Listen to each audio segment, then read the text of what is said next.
Alors, nous reprenons notre parcours. Donc, nous avons vu comment l'écriture interpelle le moine. Je me répète un peu, mais c'est important. Comment elle l'interroge, elle l'appelle, en particulier dans le prologue. Saint Benoît va même jusqu'à dire qu'elle crie. Le moine, le chrétien, est quant à lui celui qui écoute, qui accueille la parole dans la liturgie, dans le silence de la Lectio Divina, dans l'écoute des lectures. Et cette parole est interprétée par l'enseignement de l'Église. Nous avons vu également qu'il ne s'agit pas seulement de recevoir passivement cette parole de Dieu, voilà, parce que c'est intéressant. Quelquefois, on peut passer sa vie entière à étudier la parole de Dieu sans la mettre en pratique. Donc il s'agit de la mettre en pratique, et puis cette parole n'est pas reçue seulement personnellement, individuellement, mais tous ensemble. Et du coup, elle est faite pour mettre en pratique ensemble. Voilà. Le Seigneur a créé une communauté, la communauté de l'Église. La vie spirituelle, la vie dans l'Esprit Saint, la vie chrétienne, n'est pas seulement une vie intérieure, individuelle. Nul d'entre nous n'est totalement seul face à Dieu. Fondamentalement, déjà la vie, toute vie est reçue, donc on n'est jamais tout seul, et elle est faite pour être transmise, d'une manière ou d'une autre. Et il en va aussi ainsi de la vie chrétienne, de la vie dans l'Esprit Saint, qui est reçue et qui est faite pour être transmise. Elle est reçue du Christ, et elle est reçue du Christ dans la communauté ecclésiale, dans l'Église. C'est donc, voilà, notre vie, elle est foncièrement communautaire. Alors ce point est particulièrement marquant dans la vie bénédictine. Nous allons le voir maintenant avec le deuxième, ce que j'appelle le deuxième pilier spirituel, qui est ce mystère de la communauté, le mystère de l'Église. J'ai fait allusion au début du chapitre 4 sur les instruments pour bien agir, qui commence avec le double commandement de l'amour, donc aimer Dieu et son prochain comme soi-même. Voilà, donc ce commandement met sur la liste du fondement, du plus fondamental, et qui est la piste de l'Église. L'amour de Dieu et l'amour du prochain sont indissociables. Et l'amour du prochain, on le vit déjà parmi nos frères. Donc nous allons voir maintenant comment Saint Benoît a organisé une vie spirituelle communautaire. Comment il fait en sorte que les moines puissent vivre au mieux ce double commandement de l'amour. Saint Benoît sait que la charité chrétienne n'est pas un vague sentiment. La charité, c'est du concret. Voilà, comme dans d'autres communautés, le sentiment a un temps. Au bout d'un moment, il faut passer à autre chose. Il revient, mais il ne s'échappe pas totalement. Voilà, la charité, c'est du concret. Pour être bien vécue, elle demande un travail, des conditions de vie, une sorte d'écologie de l'amour. Donc Saint Benoît organise un espace écologique au service de l'amour de Dieu et de l'amour fraternel. La règle, en fait, elle donne un cadre à l'amour. L'amour, il a absolument besoin de cadre pour être canalisé, pour donner toute sa mesure et pour durer. Voilà, c'est particulièrement difficile aujourd'hui, les cadres de l'amour. Alors on va voir d'abord quelques structures communautaires au service de l'amour de Dieu et du prochain. Je vais diviser en trois. Il y a trois types de structures communautaires. La liturgie qui sert à faire un seul cœur, avec un H et sans H. Après la discipline, la désappropriation, les repas, on fait un seul corps. Et puis enfin, le troisième, ce sera un seul esprit. Donc autour du service mutuel, de l'horaire et d'autres choses. Alors d'abord, la liturgie, par la liturgie, cette liturgie célébrée en commun, un des buts, c'est de nous façonner un seul cœur.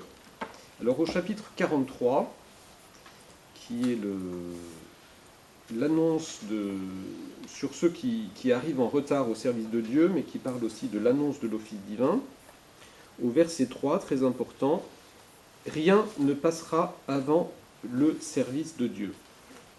Donc l'office divin, operi Dei. Quand il y a des riens, c'est comme on a vu déjà ante omnia, avant tout. Quand il y a des riens, c'est des choses très importantes pour saint Benoît. Donc j'ai fait allusion au fait que saint Benoît avait placé la partie qui réglemente la liturgie juste après les 7 premiers chapitres de, entre guillemets, fondements spirituels, et au commencement de la partie qui réglemente en fait la vie de la communauté. Voilà. Donc c'est ça qui donne le cadre. Le premier cadre, c'est notre cadre horaire qui est donné par la prière. Donc dans la manière d'écrire sa règle, saint Benoît a mis en pratique ce « rien ne passera avant le service de Dieu ». Il a fait passer ça en premier dans les activités du moine. La liturgie est présente dans toute la règle de saint Benoît. L'horaire, tout l'horaire en fait contenu dans la règle est calé sur la liturgie. Donc non seulement l'horaire quotidien, mais l'horaire aussi annuel, hebdomadaire et annuel. Tout est centré sur la fête de Pâques. Donc le premier chapitre sur la liturgie, le chapitre 8, commence par Pâques. En période d'hiver, soit du 1er novembre à Pâques, tout bien réfléchi, on se lèvera à la 8e heure de la nuit.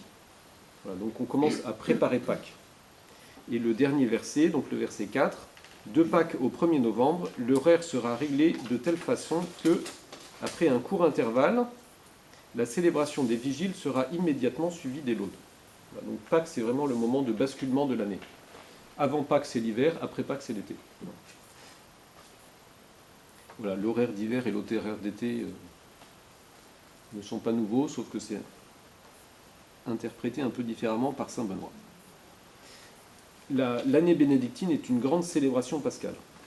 Vous pourrez trouver sur le site de l'abbaye un excellent article sur le sujet qui développe tout ça. Il y a un rayonnement de la liturgie sur toute la vie communautaire, et du coup, la vie communautaire va être vécue de manière liturgique, comme une célébration du Christ. Alors, deux conséquences théologico-spirituelles importantes, que saint Benoît n'explicite pas, mais qui sont présentes. D'abord, l'organisation du temps a une très grande importance dans la vie bénédictine, et c'est vrai en fait pour toute vie chrétienne. Le temps est structuré par la prière dans la vie bénédictine parce que le temps chrétien est saint, c'est le temps du salut. Le cycle annuel de l'année liturgique, le cycle hebdomadaire, voilà, le dimanche est traité au chapitre 11, donc le dimanche, jour particulier pour les chrétiens. Le cycle quotidien des prières, au chapitre 16, on s'appuie sur une parole de psaume, 7 fois le jour j'ai chanté ta louange, et la nuit je me lève pour je ne sais plus quoi. Donc tout est structuré par la prière.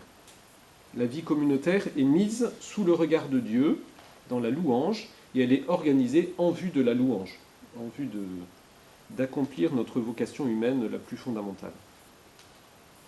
Voilà. Et c'est le temps du salut aussi, parce que Dieu, dans la liturgie, Dieu parle et Dieu intervient. Il agit. Donc voilà, on accueille cette venue de Dieu. Le Christ a promis d'être avec nous jusqu'à la fin des temps, et puis de revenir aussi. Il revient à chaque fois qu'il nous parle. Donc ça, c'est une première chose, l'organisation du temps. Et puis ensuite, le fait que la vie communautaire est une œuvre de la grâce.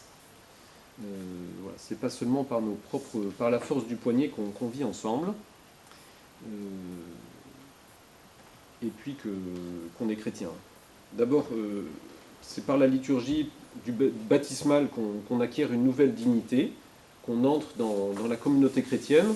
Nous, quand on est moine, c'est par la profession monastique qu'on entre dans la communion des frères.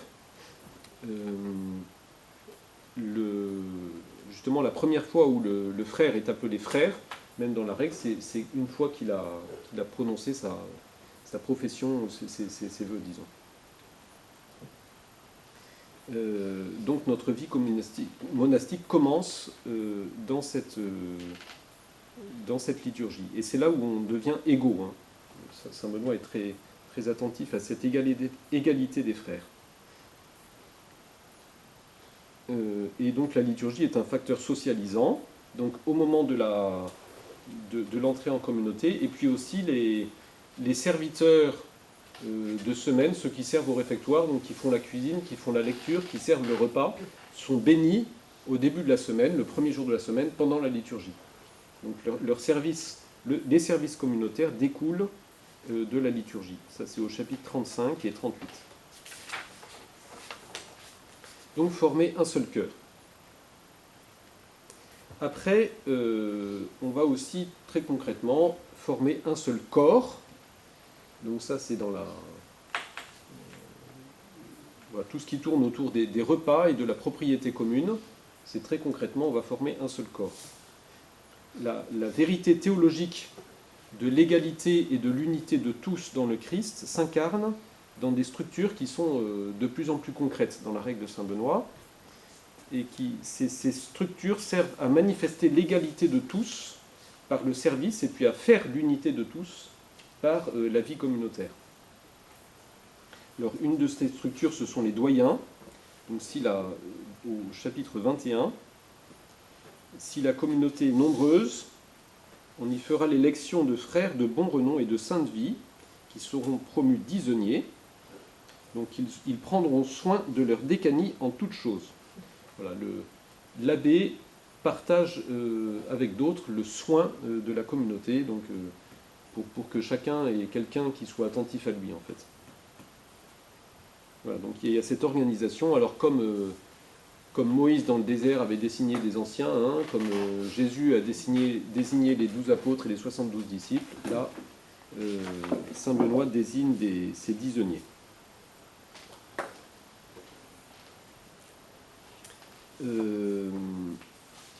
Donc ils organisent l'obéissance qui est le lien de la charité. Ensuite,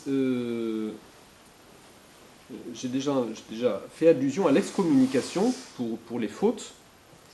Donc dans les monastères aussi, il y a des transgresseurs. Voilà, nous sommes tous à un moment un transgresseur de la règle, plus ou moins gravement. Mais donc ça, c'est à gérer dans notre vie humaine. Donc Saint Benoît met en place ce qu'on appelle un code pénitentiel, qui n'est pas un code de punition, mais un processus de réintégration du frère dans la communauté. Tout manque à l'obéissance est une blessure faite au lien de la charité, de la fraternité. L'obéissance, c'est ce qui nous unit les uns aux autres. Ou même une rupture, ça peut être une rupture du lien de fraternité. Donc il semble important de nous arrêter un peu et de réfléchir à la raison de la correction, ce qu'on appelle la correction fraternelle. Un des grands moyens, enfin le moyen ultime de correction fraternelle, bon, il y a des admonitions, des réprimander les frères, etc., les exhorter. Éventuellement, il y a des coups de temps en temps. Hein, il avait quand même des barbares dans sa communauté, donc ils n'étaient pas habitués à des mœurs très, très douces parfois. On fait rentrer par le corps les choses. Mais la sentence un peu la plus grave, c'est l'excommunication, donc la mise à l'écart. Alors on n'est pas très habitué dans nos mentalités modernes, et même quelquefois on pourrait être bien content d'être excommunié, ça va bien à notre enfin un peu de tranquillité, à notre mentalité individualiste. L'excommunication dans la règle, ça consiste à exclure de manière concrète des lieux de communion fraternelle que sont d'une part le chœur monastique et d'autre part la table commune. Voilà, donc il prend son repas tout seul, et au chœur, soit il est mis à part, soit il n'entonne pas les psaumes, etc. On lui montre qu'il s'est coupé.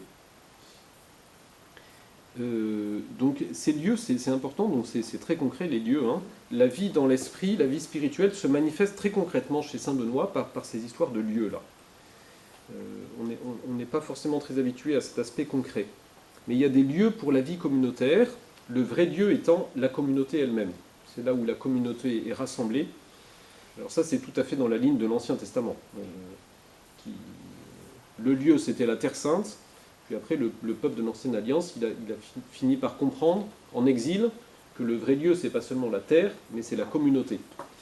Et la vraie sentence, c'est pas seulement d'être exclu des lieux de la Terre Sainte, mais d'être exclu de la communauté, ou de s'exclure de la communauté. Donc, Saint Benoît va utiliser cette symbolique des lieux en mettant à part du lieu concret pour montrer que le frère s'est mis à part du lieu communautaire de la fraternité, pour l'aider à prendre conscience du mal. C'est une voie de soin. Voilà, l'Église, elle est communauté de salut, l'Église universelle, mais l'Église particulière dont nous faisons partie est aussi une communauté de salut. Donc si on s'exclut par une transgression, il y a un processus de réintégration. Donc j'ai fait allusion au chapitre 27 et 28, qui est ce processus-là. Quelle sollicitude l'abbé doit témoigner aux exclus. Alors c'est intéressant, la phrase par laquelle il commence. L'abbé prendra le plus grand soin des frères fautifs.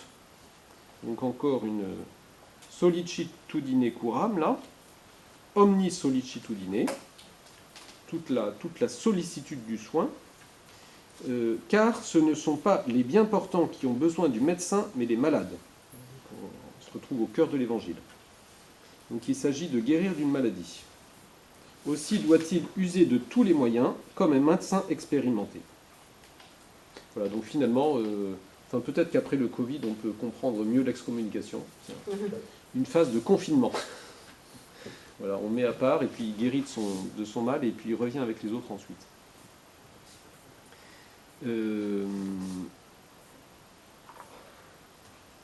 Voilà, il ne s'agit pas d'une punition visant à rendre le mal pour le mal, mais une structure de réintégration des frères, qui se sont eux-mêmes excommuniés.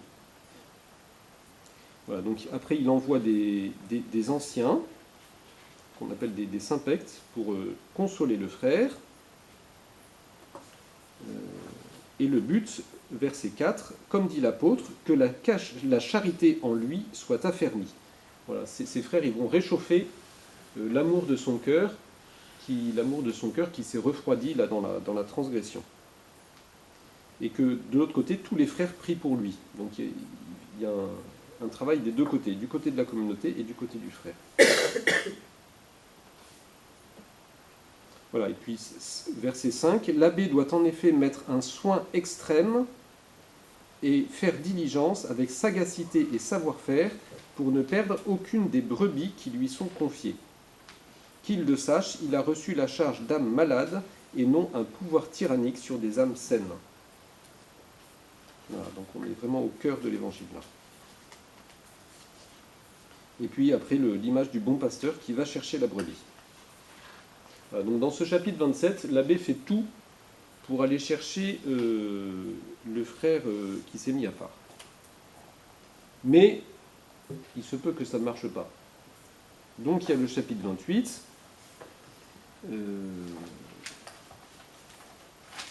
Ceux qui, souvent repris, ne veulent pas se corriger. Si un frère souvent repris, et même exclu pour une faute quelconque, ne se corrige pas, on lui appliquera une correction plus dure, en procédant contre lui par le châtiment des verges. Alors, voilà. Là commence tout un cheminement pour prendre tous les moyens pour qu'il comprenne le truc, qu'il comprenne qu'il s'est mis à part. Voilà. Et puis au verset 6, verset 5, on vient à la prière la plus intense, afin que le Seigneur qui peut tout opère le salut de ce frère malade. Et verset 6, s'il n'est pas guéri par ce moyen-là non plus, alors l'abbé usera du fer de l'amputation, comme dit l'apôtre, ôtez le mal du milieu de vous. Et encore, si l'infidèle se sépare, qu'il s'en aille. Voilà, donc finalement, on laisse le frère à son choix à lui, de se séparer. Et là, la raison de Saint Benoît, pour qu'une seule brebis infectée ne contamine pas tout le troupeau. À un moment, il faut protéger les autres frères.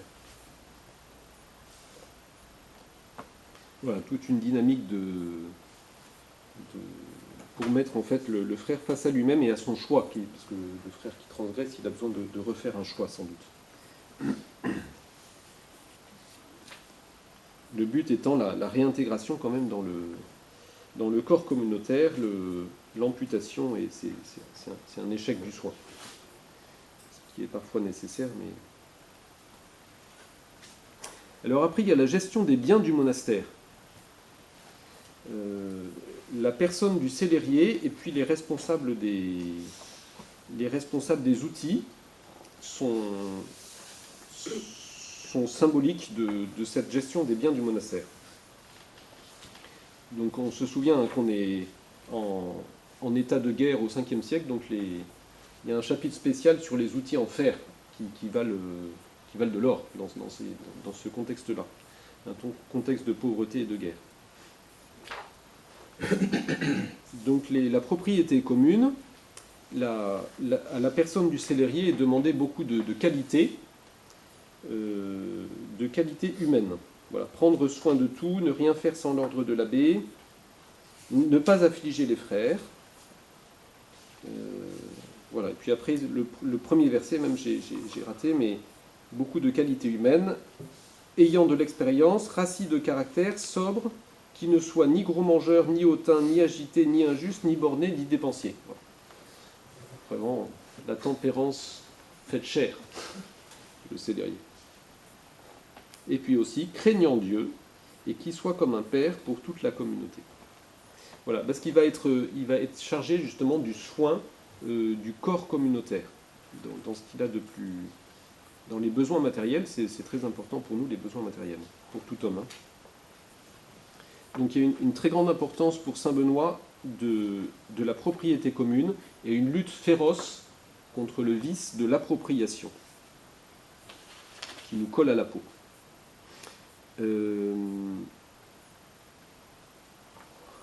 On a vu un peu les chapitres 33 et 34, donc sur cette propriété commune justement, qui font référence à la communauté apostolique du chapitre 4 des Actes des Apôtres, et sur lequel je disais donc saint Augustin a appuyé toute sa règle, et ça c'est de cette importance, saint Benoît l'a reçue et l'a intégré aussi dans la sienne. Voilà, qui insiste, et saint Augustin le lie justement à la charité fraternelle. Comme c'est lié d'ailleurs dans les Actes des Apôtres, ils mettaient tout en commun, ils n'avaient qu'un seul cœur. Ils étaient unanimes. Donc ça c'est un seul corps. Et puis ensuite, il y a le service mutuel, donc ça c'est dans la structure de la règle, hein,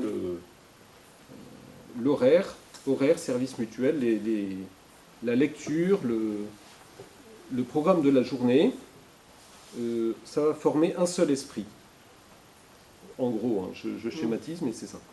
On recherche un équilibre humain au service de la charité, de l'amour les uns des autres. Voilà, et ça commence par le service mutuel, avec notamment le service de la cuisine, le service à table, la lecture. Alors très significatif, le chapitre 36 sur les frères malades. On l'a déjà un peu vu, mais on peut y revenir un petit peu, avec une insistance sur l'attention que doivent avoir l'abbé et les frères pour les plus faibles. On retrouve ça aussi pour les enfants et les vieillards à un moment. Voilà, qui est le chapitre suivant. Donc à la fin de ce chapitre, hein, sur les malades, au verset 10, l'abbé prendra un très grand soin que ni le célérier ni les serviteurs ne négligent les malades. Donc il y a l'infirmier, le célérier qui veille au bien matériel, et puis l'abbé qui surveille tout ça avec un très grand soin. Alors aux malades, on les met dans une cellule à part, on leur permet l'usage des bains, on leur donne à manger de la viande, donc on leur donne tout ce qu'il faut pour qu'ils puissent reprendre des forces.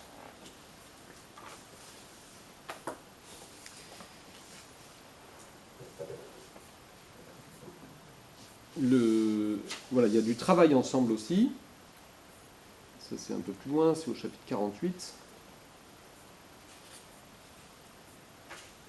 Du travail manuel qui est en fait le... Il n'y a pas que le travail, il y a la lecture aussi. Donc ce travail manuel ensemble, ben, ça fait qu'on avance aussi dans un même projet. Hein. Ça unit les frères.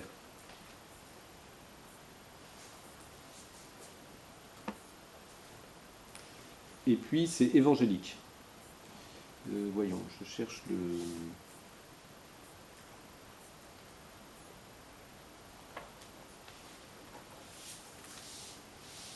Voilà, au verset 48, verset 7, 8.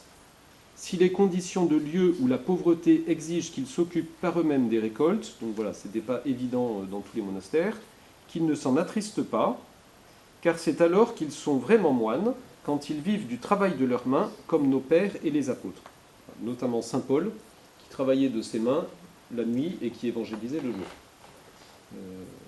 Mais les apôtres, on les voit aussi partir à la pêche, etc., donc ils gagnent leur vie. Mais c'est l'exemple de saint Paul qui est très, très important pour les moines. Après, on peut aller voir juste après ce chapitre, au chapitre 49, le chapitre sur le carême est intéressant à voir aussi, pour un seul esprit. Donc voilà, le moment du carême, un temps particulier de préparation à Pâques, qui est très structuré. Il y a d'abord les versets 1 à 4 qui décrivent la manière de vivre le carême. Donc verset 1, il est clair qu'un moine doit en tout temps garder l'observance du carême.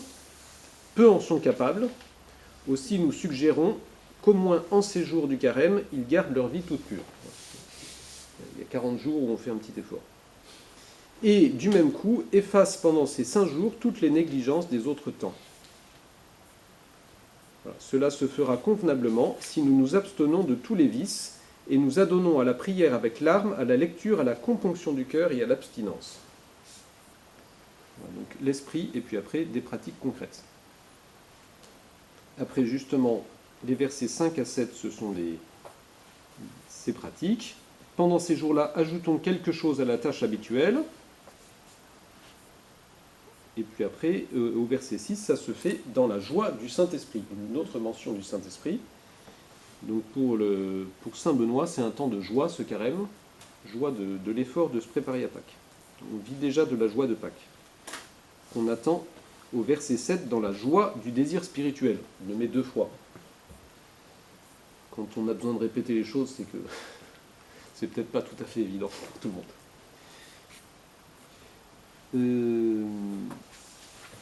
Et puis, on fait tout par obéissance. On soumet au Père Abbé.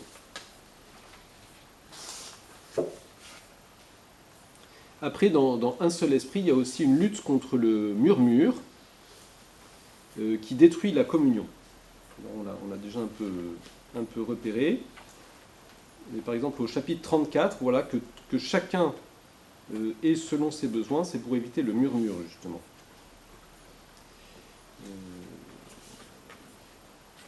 Voilà, pour que tous les membres soient en paix. Chapitre 34, verset 6. Avant tout, que le mal de la récrimination ne se manifeste pour quelque motif, ni par quelque signe que ce soit. Éviter le murmure pour garder la paix de l'esprit de chacun. Et puis après, on le trouve au chapitre 53 sur la réception des hôtes. Ça, c'est pour le travail, que le travail soit pas trop écrasant. 53, versets 18 et 19. S'ils en ont besoin, on leur donnera des aides pour qu'ils servent sans récriminer. Mais dès qu'ils seront moins pris, ils iront au travail qu'on leur assignera. Cette considération ne vaut pas seulement dans ce cas, mais pour tous les offices du monastère. De temps en temps, Saint Benoît, il place des petits trucs comme ça. Il donne une recommandation pour l'un et ils disent, mais ça vaut pour tous.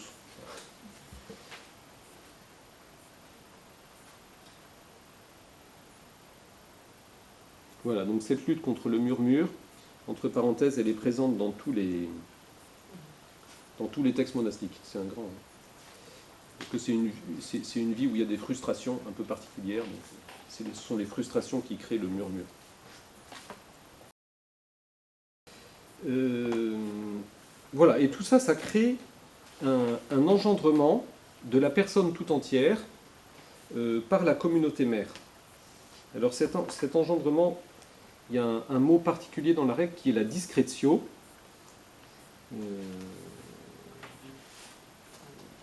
Voilà, donc je vais revenir au sens de ce mot un peu plus tard.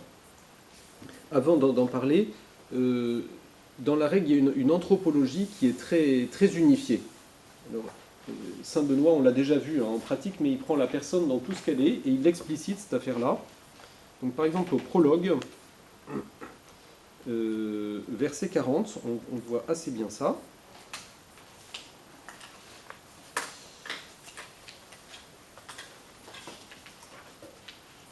Préparons nos cœurs et nos corps à militer dans la sainte obéissance aux instructions.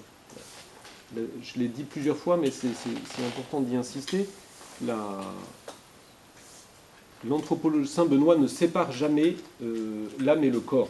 Nous, on peut avoir tendance, avec notre esprit moderne, à séparer au dualisme, à séparer les deux, et peut-être à s'occuper de la vie de l'âme qui serait séparée de la vie du corps. Éventuellement, on mépriserait la vie du corps, mais pour Saint Benoît, la vie du corps n'est absolument pas méprisable. C'est voilà, avec nos cœurs et nos corps qu'on milite dans la sainte obéissance aux instructions. Puis après, on retrouve ça au chapitre 7 sur l'humilité. Donc l'humilité est justement une attitude aussi qui prend tout. Chapitre 7, voilà, donc il fait allusion à l'échelle de Jacob. Et au verset 8, il dit « Or, cette échelle dressée, c'est notre vie en ce monde, que le Seigneur dresse vers le ciel quand notre cœur s'humilie. Car, à notre avis, les montants de cette échelle sont notre corps et notre âme. » Voilà, donc un chemin d'unification de la personne, corps et âme. Dans ces montants, l'appel divin a disposé, pour nous les faire gravir, divers échelons de l'humilité et de la rectitude. La personne prise tout entière. Il le dit aussi quand il parle de la prière. Un très beau verset qu'il a repris à Saint Augustin, au chapitre 19. Le dernier verset du chapitre 19. Donc je prends au verset 6. Réfléchissons à l'attitude qui s'impose sous le regard de Dieu et de ses anges, et en psalmodiant, soyons tels que notre esprit soit d'accord avec notre voix. Voilà, ça c'est pas toujours facile. Notre voix chante, et notre esprit ne la suit pas toujours. Il peut suivre son chemin.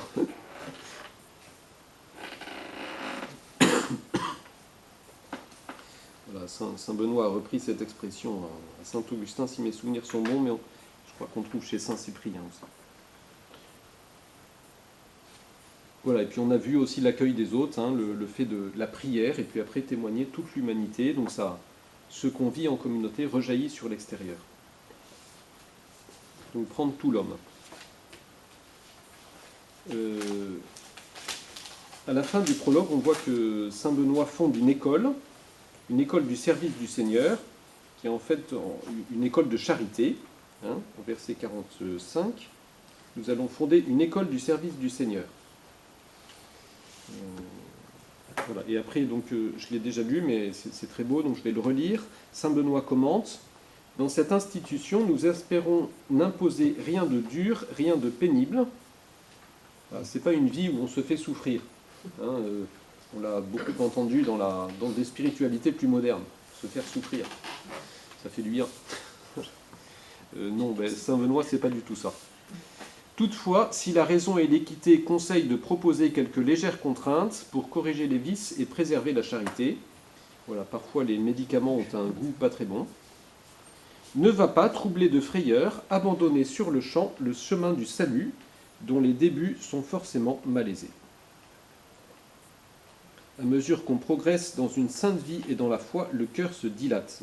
Voilà ce qu'on va... L'objectif, c'est là, c'est cette dilatation du cœur. part sous l'effet de l'amour, évidemment. Voilà. Et après, la vie devient facile. Ça ne veut pas dire que la voie s'élargit. C'est pas la voie qui s'élargit, c'est le cœur qui se dilate. C'est pas que le terrain est plat, c'est qu'on a plus de force et du coup on marche avec ardeur.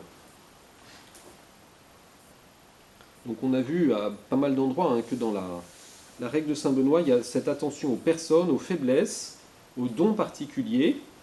Alors on appelle ça la discrétio.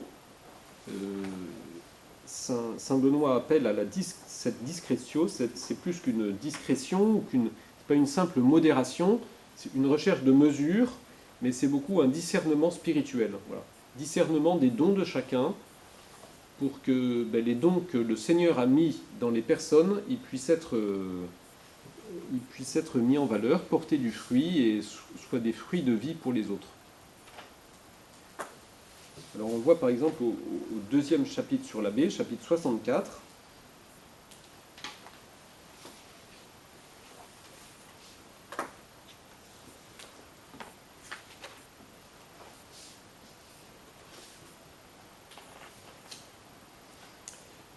au verset 17 et suivant.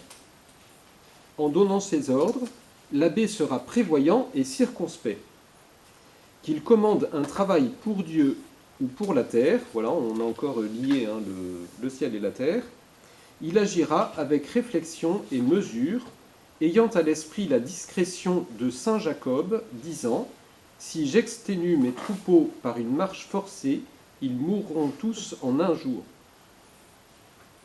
Attentif à ces témoignages et à d'autres de discrétion, la mère des vertus, qu'il fasse tout avec tant de mesure que les faibles eux-mêmes ne renoncent pas à l'idéal des forts.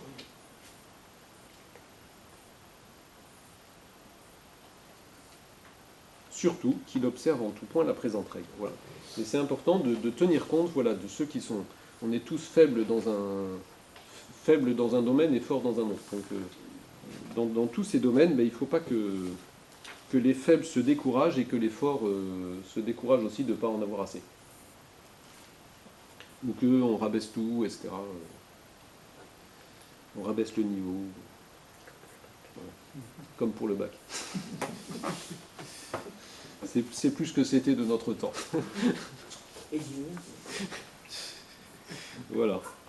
Donc cette discrétion que chacun ait en fait un espace de progression dans sa vie chrétienne et monastique. Les vertus reines dans la règle sont relationnelles.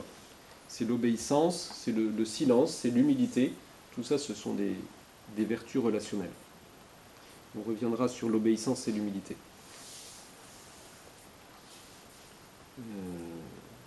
Après, j'ai fait allusion aussi au chapitre 72, cette sorte de testament spirituel de Saint Benoît, où il y a beaucoup d'expressions de l'amour qui sont utilisées, où Saint Benoît oriente non pas vers les observances, vers un faire, mais vers comment le faire. L'important, c'est pas de faire ceci, de faire cela, de le faire de cette manière ou d'une autre manière. On arrive à beaucoup discuter sur ces questions-là. Confère les questions liturgiques, c'est très brûlante. Mais là, Saint Benoît, il nous ramène à l'essentiel, à autre chose. Voilà, c'est comment faire les choses, mais c'est les faire avec amour, par amour pour les frères et pour Dieu. Rivaliser d'amour les uns pour les autres, rivaliser d'obéissance.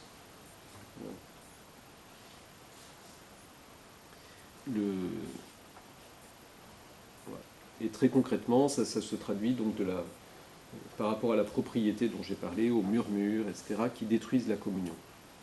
Le moine, au chapitre sur les biens du monastère, justement, le moine ne s'appartient pas à lui-même, donc il ne va pas s'approprier les choses. On se laisse engendrer par l'Église.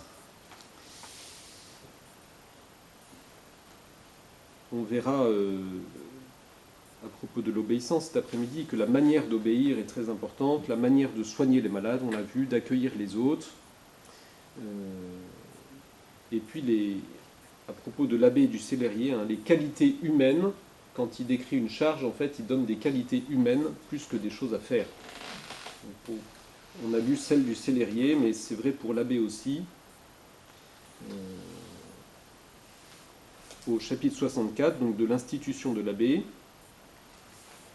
au verset 2, c'est pour le mérite de sa vie et sa doctrine de sagesse que sera élu celui qu'il faut instituer, même s'il est le dernier par son rang dans la communauté. Par derrière, dans la règle du maître, l'abbé désignait son successeur. Et alors, pour motiver ses moines, le successeur, c'était le meilleur. Donc, il essayait de promouvoir une espèce d'émulation dans la communauté, et qui ne devait pas être forcément donner un esprit très, très, très positif entre les moines. Voilà. Pour être choisi comme le successeur de l'abbé. Donc, Saint Benoît, c'est pas ça.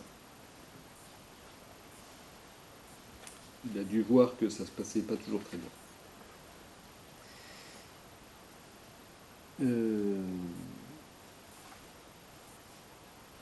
Pour terminer pour aujourd'hui, on va terminer avec la fin du chapitre 7 sur l'humilité,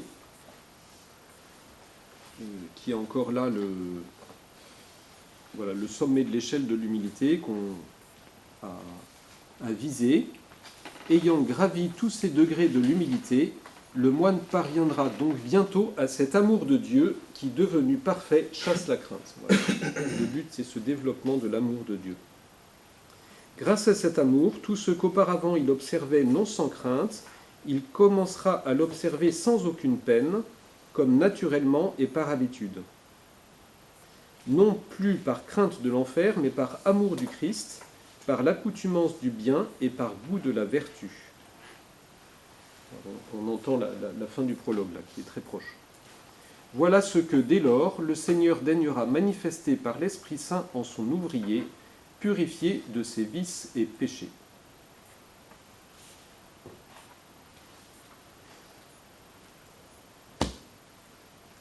Voilà, pour cette fois-ci.